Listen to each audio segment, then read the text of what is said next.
E aí, a vida tá tranquila? Ou você anda atravessando um cativeiro?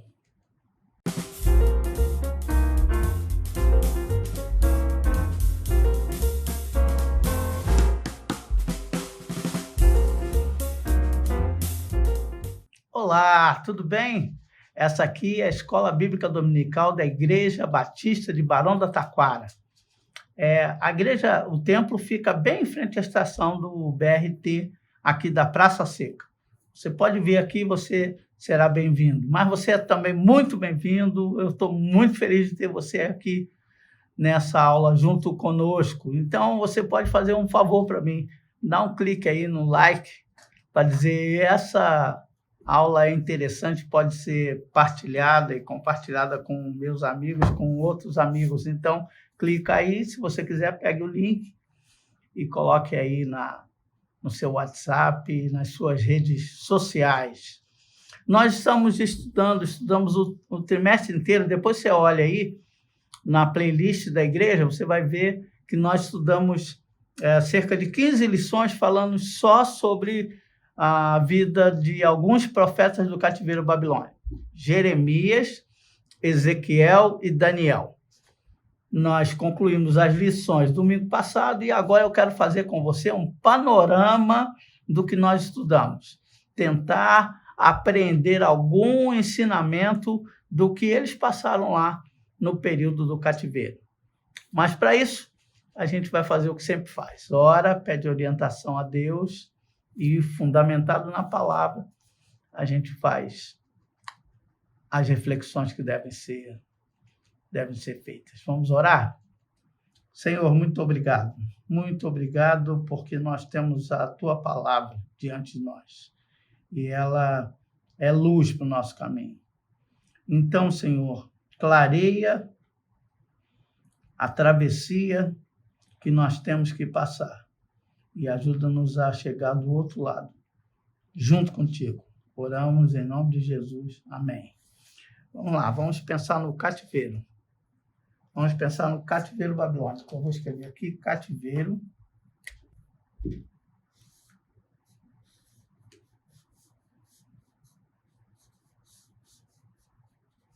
É interessante você acompanhar isso,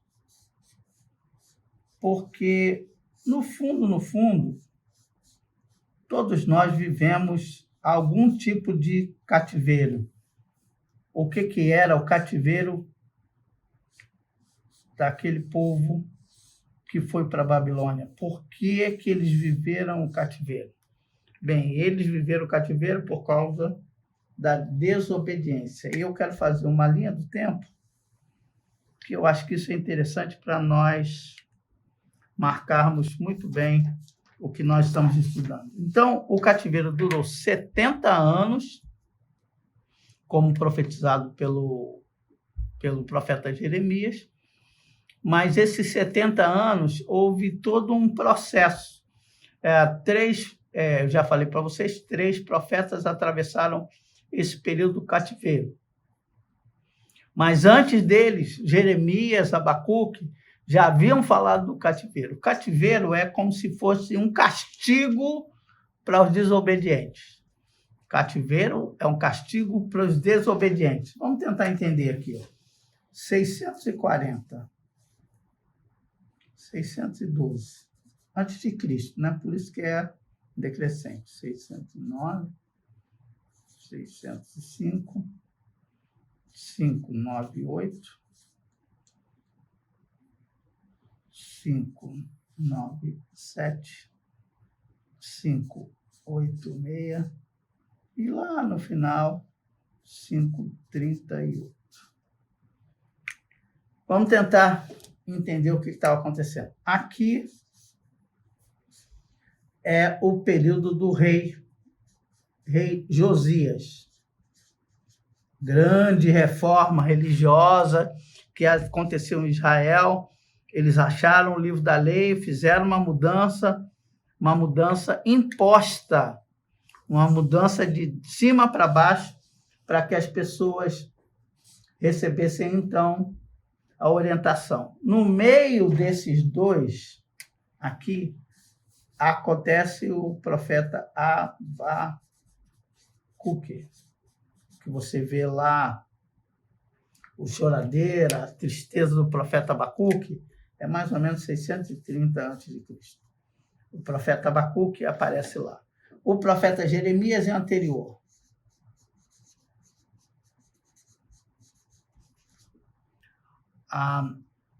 Então, você tem esse período aqui. Depois, aqui é um marco, deixa eu colocar isso aqui.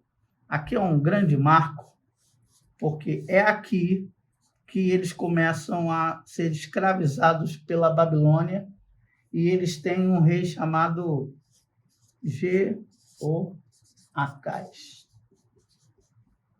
que fica 3 meses. 3 meses.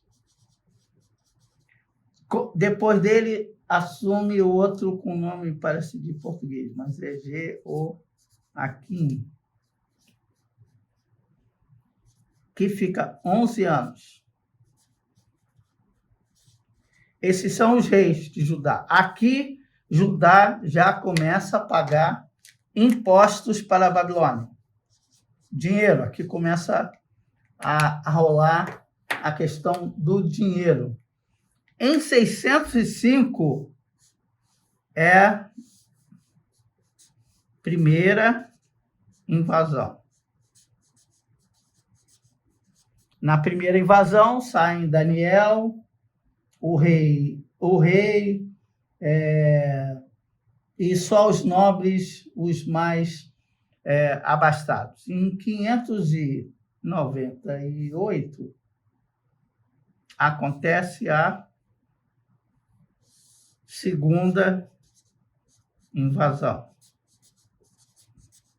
E o tempo inteiro o povo pagando impostos aqui. E a terceira invasão acontece em 586, terceira invasão e destruição. Destruição de quê? Do templo. O templo é destruído lá na frente, no final. O que você e eu precisamos memorizar? A gente precisa memorizar que os impostos foram pagos, dinheiro para a Babilônia, todo o dinheiro para a Babilônia foram pagos até aqui. E cada revolta dessa, a consequência foi uma invasão. E o que era, então, o cativeiro? A gente já falou que o cativeiro era a forma de arrastarem o povo para lá e subjugarem aquele povo lá. Tinham duas atitudes muito comuns. O que acontece quando você é preso ou fica amarrado a uma situação ou tem que fazer determinada coisa que não foi você que escolheu? Você pode, número 1, você pode se revoltar, não é? Você pode se revoltar e reclamar, e reivindicar, e brigar, e chorar.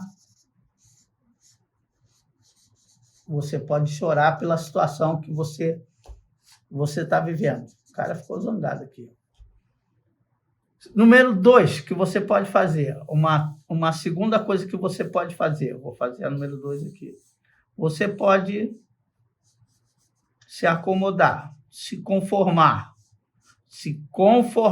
tomar a forma daquela gente lá e falar, perdeu o Playboy, perdeu o que você tinha, então você se conforma e se molda à forma que é proposta. Não tem revolta, não tem nada que você faça. Então, a primeira aqui é a revolta. A segunda aqui é a adesão.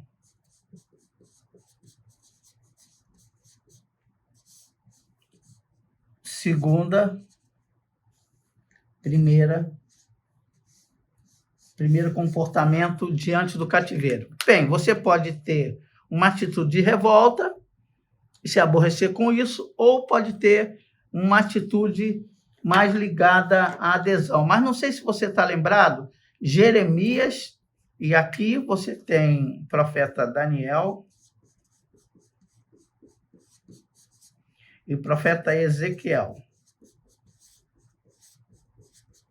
Ezequiel, pouco tempo de profetismo, Daniel, muito tempo de profecia. Daniel começa aqui, Daniel vai na primeira invasão e ele fica até o final, o tempo inteiro profetizando. Por isso o livro de Daniel é maior. O livro de Ezequiel é passional, mas ele é curto, porque o ministério de Ezequiel demora pouco tempo. De Daniel não, atravessa Nabucodonosor, Belsazar, chega até o rei Ciro. Então, você entenda que Daniel foi um profeta com maior durabilidade no seu ministério profético. Daniel significa Deus é o juiz.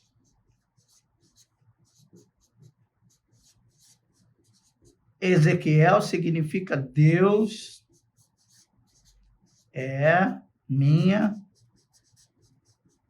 ajuda. Esse é nobre e esse é pobre. Bem, quando é que Ezequiel vai? Ezequiel vai na segunda invasão. Quando eles já levaram todos os nobres, então eles ficam revoltados de novo, invadem novamente e levam, então, o profeta Ezequiel. Quando Ezequiel chega lá, Daniel já é um dos governadores da Babilônia. Por que eu estou falando isso? Para destacar que tinha duas atitudes, ou você ficava revoltado, ou você tinha adesão.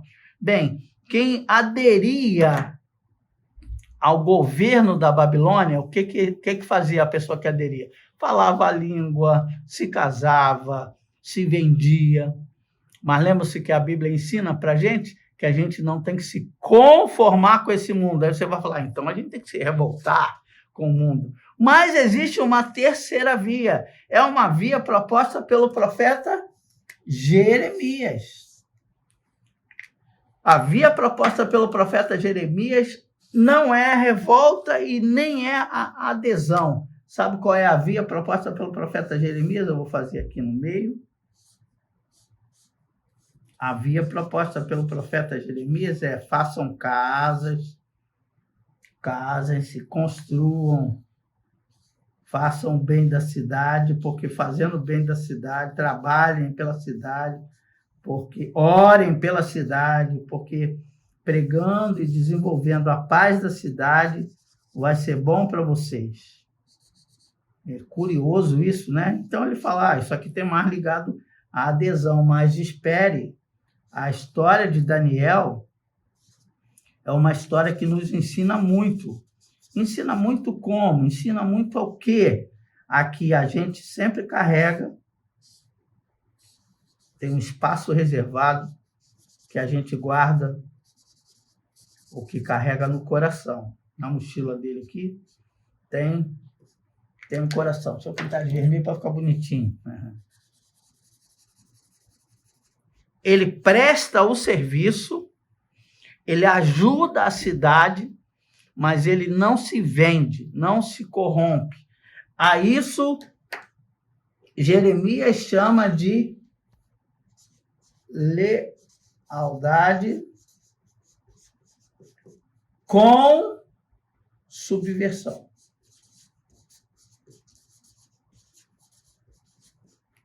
Essa aqui é a essência do que eu quero compartilhar com você. Lealdade com subversão.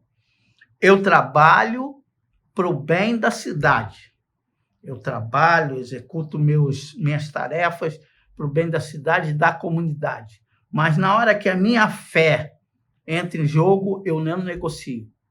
O exemplo disso é a vida de Daniel. Como é que era Daniel? Falaram, vai mudar o nome? Ok, vai mudar o nome. Vão mudar meus costumes? Algumas coisas vocês mudam, outras não. Vão mudar a língua que a gente fala? Ok, vão mudar a língua que vocês falam. Agora vocês têm que adorar ao rei Nabucodonosor. E sabe o que eles falaram? não vamos adorar. Ah, vamos seguir o rei, vamos fazer de tudo de bom para a Babilônia se desenvolver. Daniel, ok, conta comigo. Ah, mas vamos fazer o seguinte, a gente tem que adorar o rei. Aí o Daniel falou assim, isso aí eu não vou fazer não. Adorar, eu adoro a Deus, ele não abriu mão de sua vida devocional e de sua vida de oração. Então ele foi leal à cidade e aos princípios da cidade, ao bem daquela cidade, mas foi subversivo com o que se trata com relação à fé. Para mim, para o Hudson aqui, isso fez um bem tremendo. Que eu não preciso ser um rebelde, mesmo com causa, eu não preciso ser um rebelde e nem preciso aderir. Isso aqui me lembra muito o apóstolo Paulo, quando ele diz, não vos conformeis, não tomeis a forma do mundo, mas transformai-vos pela renovação da vossa mente. Isso aqui é um poder que a gente tem na mente e no coração. Quero o bem da cidade. Cidade, ok, mas eu tenho dupla cidadania. E eu quero ler com você o texto de 1 Pedro. Deixa eu ver a minha cola aqui. 1 Pedro, capítulo 2, versículos 9 a 13. Para terminar a nossa reflexão. 1 Pedro, lá no finalzinho da Bíblia.